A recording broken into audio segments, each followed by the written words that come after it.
जय Shri Krishna, Radhe Radhe. Hello friends, welcome back to my channel. तो दोस्तों, आज के इस वीडियो में हम आपको दर्शन करवाएंगे भगवान श्री कृष्ण की नगरी द्वारका नगरी के, जहां पर राज करते हैं भगवान श्री कृष्ण। द्वारका नगरी गुजरात राज्य में अरब सागर के किनारे देवभूमि द्वारका जिले में स्थित है। द्वारका भारत का एक प्राचीन नगर है। इसका निर्माण स्वयं भगवान श्री कृष्ण ने करवाया है। यह 4 धामों में से एक और सप्तपुरी में से एक है, लेकिन द्वारका का इतिहास इससे भी बहुत पुराना है। भगवान श्री कृष्ण ने द्वारका में अपनी राजधानी बनाई। कंस के वध के बाद कंस के ससुर जरासंध ने मथुरा पे 17 बार आक्रमण किया। युद्ध से अपनी प्रजा को बचाने के लिए भगवान श्री कृष्ण ने एक नई राजधानी की स्थापना करी। कहते हैं कि समुद्र में भगवान श्री कृष्ण ने सोने की नगरी बनाई। इसमें कई सारे बड़े बड़े महल और बड़ी बड़ी दीवारों में कई सारे द्वार रखे। इसीलिए इस नगरी को द्वारका के नाम से पहचाना जाता है, द्वारों की नगरी द्वारका। लेकिन वह द्वारका समुद्र में समा गई, क्योंकि भगवान श्री कृष्ण को गांधारी का श्राप था कि तुमने जैसे हमारे पुत्रों को महाभारत के युद्ध में मरवाया है, उस प्रकार तुम्हारी द्वारका भी समुद्र में डूब जाएगी। तो उसके कुछ समय पश्चात भगवान श्री कृष्ण के परपोते वज्रनाथ ने यहाँ पर द्वारकाधीश का मंदिर बनवाया है। यह मंदिर भी तकरीबन 5000 साल पुराना है। तो दोस्तों, आज के इस वीडियो में हम आपको द्वारका के फुल इन्फॉर्मेशन देने वाले हैं, जैसे कि द्वारका कैसे पहुँचे, कहाँ पर रुके, खाना और द्वारका में कहाँ कहाँ पर घूमने जा सकते हैं। तो आप हमारा वीडियो पूरा वॉच करना। तो सबसे पहले हम बात करते हैं कि द्वारका कैसे पहुँचे। यहाँ तक पहुँचने के लिए रोड मार्ग, हवाई मार्ग और रेल मार्ग द्वारा यहाँ पर आसानी से पहुँचा जा सकता है। अगर आप बाय ट्रेन आना चाहते हैं तो द्वारका तक ट्रेन आती है। अगर आपके शहर से द्वारका के लिए ट्रेन नहीं है तो आप अहमदाबाद या फिर राजकोट तक बाय ट्रेन आ सकते हैं और वहाँ से आपको द्वारका के लिए ट्रेन मिल जाएंगी। अगर आप रोड मार्ग द्वारा आना चाहते हैं तो राजकोट, अहमदाबाद, सूरत इत्यादि शहरों से गवर्नमेंट बसेस चलती है। अन्यथा आप अपना पर्सनल व्हीकल लेके भी द्वारका आ सकते हैं। अगर आप हवाई मार्ग द्वारा आना चाहते हैं तो यहाँ का सबसे नज़दीकी हवाई अड्डा है वो है पोरबंदर और जामनगर, जहाँ से आप टैक्सी या फिर बस के सहारे द्वारका पहुँच जाएंगे। द्वारका पहुँचने के बाद सबसे पहले हम जाएंगे द्वारकाधीश मंदिर भगवान श्री कृष्ण के दर्शन करने। लेकिन इससे पहले गोमती नदी में स्नान करना शुभ माना गया है, क्योंकि गंगा के बाद दूसरा सबसे पवित्र स्नान गोमती का माना गया है। तो यहाँ पर स्नान करने के बाद हम जाएंगे द्वारकाधीश मंदिर। मंदिर में प्रवेश करने के लिए मुख्य 2 द्वार है, एक है स्वर्ग द्वार और दूसरा है मोक्ष द्वार। अंदर कोई भी इलेक्ट्रॉनिक चीज़ वस्तुएं वर्जिन नहीं है, तो आप अपनी चीज़ वस्तुओं को यहाँ पर बने लॉकर में जमा कर सकते हैं, या फिर यहाँ पर कई सारे प्रसाद की दुकानें हैं, वहाँ पर भी आप रख सकते हैं। अगर बात की जाए दर्शन की टाइमिंग की तो सुबह 6 बजे से दोपहर 12 बजे तक आप दर्शन कर सकते हैं और 12 बजे से 5 बजे तक मंदिर बंद रहता है और फिर से वापस 5 बजे से 8 बजे तक आप दर्शन कर सकते हैं। आरती में सम्मिलित होना चाहते हैं तो उसका टाइम है सुबह 6 बजे मंगला आरती और शाम 7:30 बजे संध्या आरती होती है। तो आप उस हिसाब से यहाँ पर दर्शन करने आ सकते हैं। इस मंदिर के परिसर में और भी कई सारे मंदिर हैं, तो आप इन सभी मंदिरों में दर्शन करके गोमती घाट होते हुए सुदामा ब्रिज क्रॉस करके विजिट कर सकते हैं पंचनंदा तीर्थ। लेकिन इससे पहले आपको सुदामा ब्रिज पर 10 रुपये की टिकट कटवानी पड़ती है। पंचनंदा तीर्थ पर पांडवों द्वारा निर्मित 5 कुएं हैं और भी यहाँ पर कई सारे मंदिर है।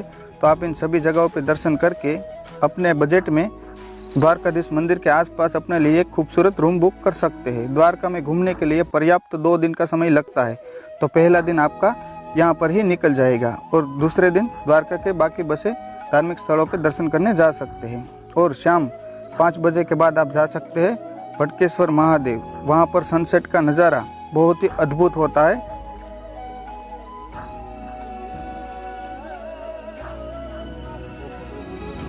अब बात कर लेते हैं द्वारका में रुकने की क्या व्यवस्था है। तो यहाँ पर रुकने के लिए द्वारकाधीश मंदिर के पास कई सारी होटल्स, गेस्ट हाउस एवं धर्मशालाएं हैं, जहाँ पर आप अपने बजट में रुक सकते हैं। अगर आप धर्मशाला में रुकना चाहते हैं तो 300 से लेकर 500 रुपये में आपको आराम से रूम मिल जाएगा।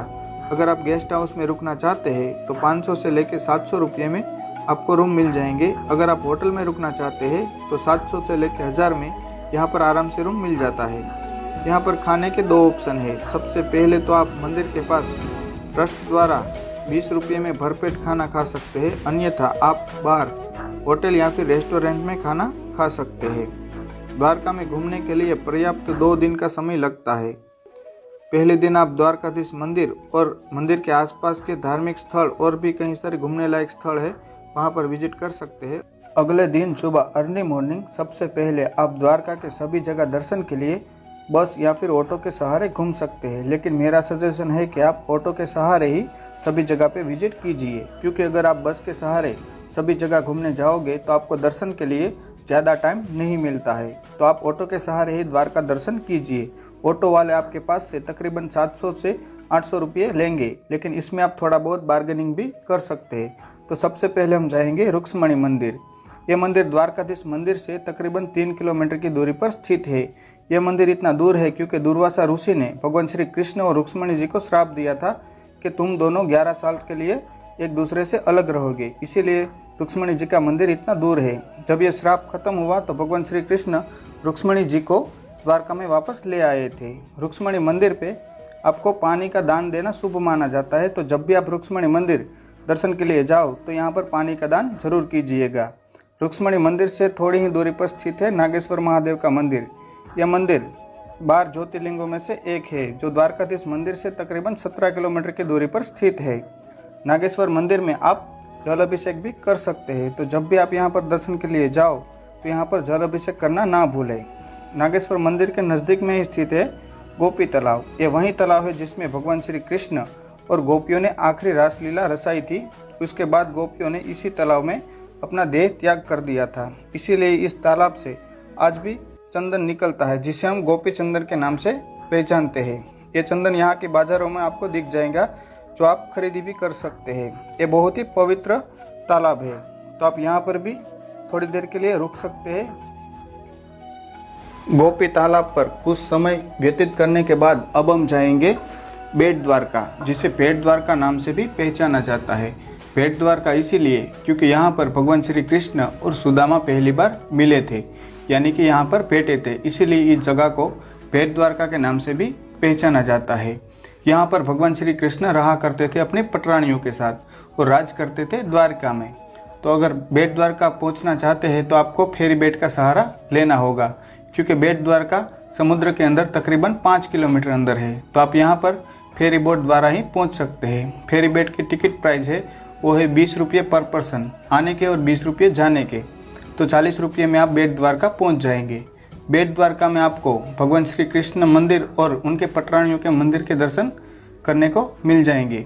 इसके बगल में ही स्थित है गोल्डन टेम्पल, जहां पर भगवान श्री कृष्ण के जीवन काल में जितनी भी रासलीला रचाई है वो सब इसको दर्शाया गया है। तब गोल्डन टेम्पल विजिट करके आप विजिट कर सकते हैं। वो है हनुमान डांडी, जहाँ पर मकर ध्वज का एकमात्र मंदिर है। यहाँ पर बेट द्वारका में सभी मंदिरों में कोई भी इलेक्ट्रॉनिक चीज़ वस्तुएं ले जाना परमिशन नहीं है, तो आप कैमरा या फिर अन्य कोई भी सामग्री अंदर नहीं ले जा सकते हैं। तो यहाँ पर लॉकर है, उसमें आप जमा करके दर्शन करने जा सकते हैं। अगर बात करें द्वारका में घूमने की खर्चे की, तो यहाँ पर आप 2000 से 3000 में आराम से घूम सकोगे। इसमें हमने बस की या फिर ट्रेन की कोई टिकट ऐड नहीं की है, यहाँ पर घूमने का ही खर्चा हमने आपको बताया है। तो इतने पैसे में आप द्वारका में आराम से घूम सकते हैं। अगर आपको हमारा वीडियो पसंद आया है तो लाइक, शेयर और कमेंट करना ना भूलें। तो चलिए दोस्तों, मिलते हैं नेक्स्ट वीडियो में। तब तक के लिए जय हिंद, जय भारत।